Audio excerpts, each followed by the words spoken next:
Presiding officer ఆయన next చేస్తారు. Election కాదు, ఎలక్షన్ కాకపోయినా మాకు క్లారిటీ ఇవ్వండి సార్. నిన్న వీడియోలు తీసారు, ప్రెస్ వాళ్ళే ఉన్నారు, ఏమున్నారు, ఉన్నారు సార్, వాళ్ళు ఉన్నారు.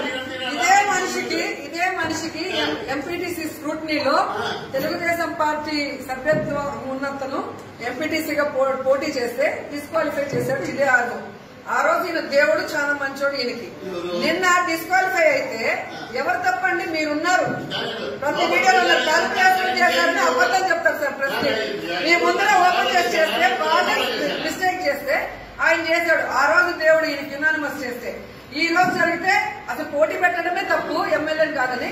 మళ్లీ వాళ్ళు డిస్క్వాలిఫై అయితే తప్పని ఈయన తిట్టినోళ్ళు ఎందుకు కంప్లైంట్ ఇవ్వలేదు? నిన్న జరిగిన దానికి కంప్లైంట్ ఇవ్వనండి. వీడియోలు ఉన్నాయి, ఎమ్మెల్యే మీద ముగ్గురిని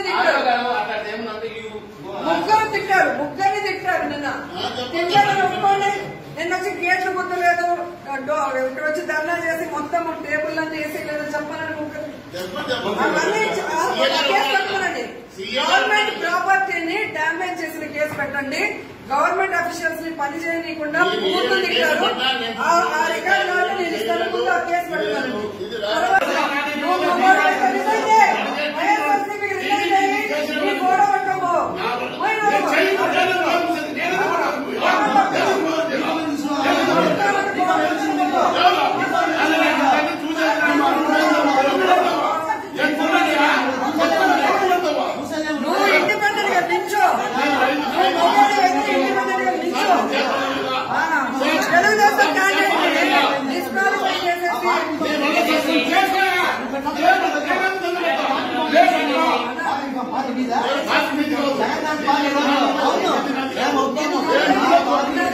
ఎంత గౌరవిస్తాడు వీళ్ళు వచ్చి ఒరే తూరే అంటే మీరు గమనుంటారా?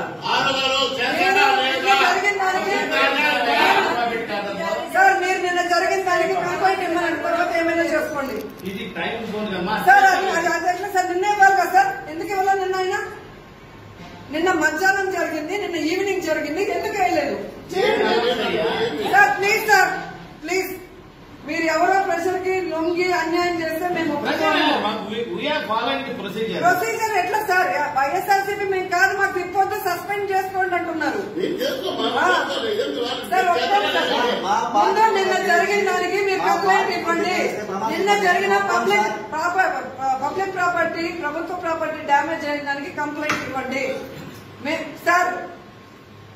చాలా కాన్సిక్వెన్సెస్ మేము న్యాయంగా చేస్తున్నాము. స్టేట్ లో అందరికీ తెలుసు ఎవరు ఏ పార్టీ అని, ఎవరు గొంతున్నారు. అవును, నువ్వు ఎలా అయినావు? అయినా అయ్యావు, ఇదే ఆర్వో వల్ల అయినావు.